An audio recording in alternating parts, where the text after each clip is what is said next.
Today we're going to be talking about Uranus stationing direct at 27 degrees, 27 minutes of Taurus. This is happening on February 3rd at 9:33 p.m. Eastern Time.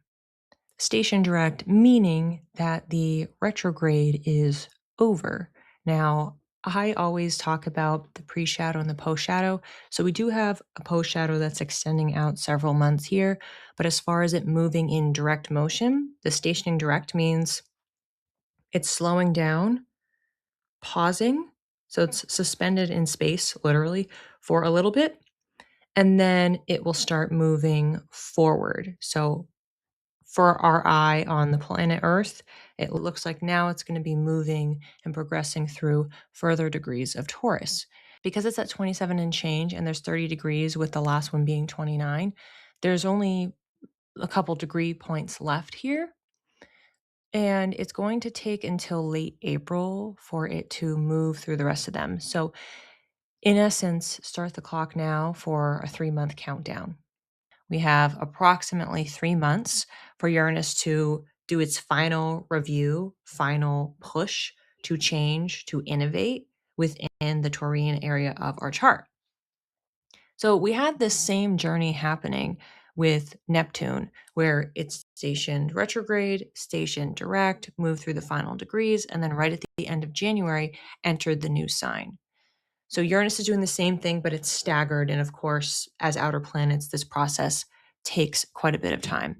We're having a shorter version of that happening with Saturn later this month, where stationing direct, moving into Aries.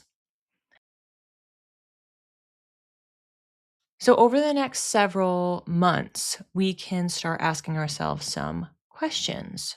Number one, what else needs to change in this area of life? So, we can look at those final degree points, see what house or maybe houses, if you have the Placidus system and there's a line in between those only few degrees.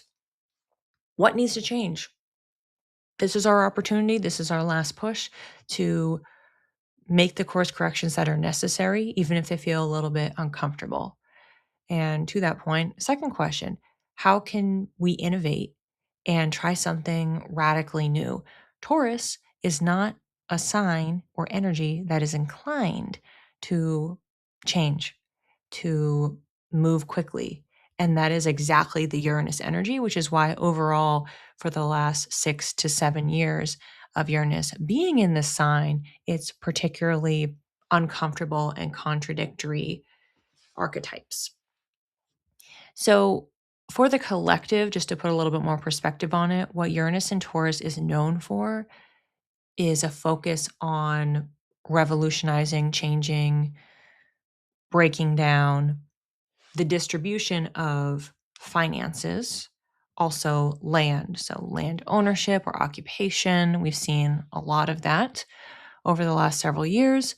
And then also there being protests. So, that's the collective change and investment around topics of assets, so ownership, money, currency, climate change and climate protection, and then food, so food scarcity or hunger initiatives. So there's still some time for focus on that, but if you're saying, okay, well, those don't really seem to be the major topics, we did have the preview period of Uranus going into Gemini that started in July 7th.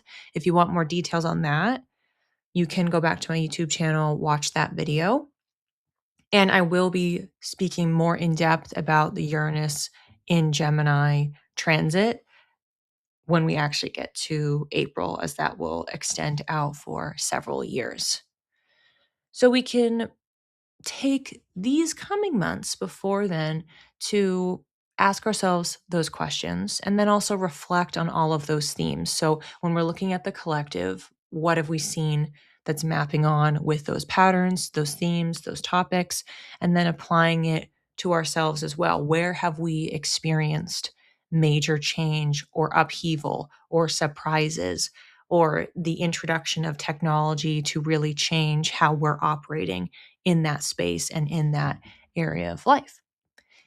If you want to look at the full duration of this transit, we have the preview period, which was in 2018. So those dates are May 18th to November 6th of 2018. That's the equivalent of the July period that we had, 2025. So it's a few months of the preview. And then Uranus formally locked in to Taurus March 6, 2019 through that July 7th date of 2025. So those are the two, but predominantly, if you don't want to look at the preview period, you could just look at the March 6, 2019 through last July and just reflect on what was coming up for you, coming up for the collective. And yeah, we're looking to close the chapter. We're looking to flip the page over to end that book and make sure that we understand the lessons and the true resolution of it before we move into the next book.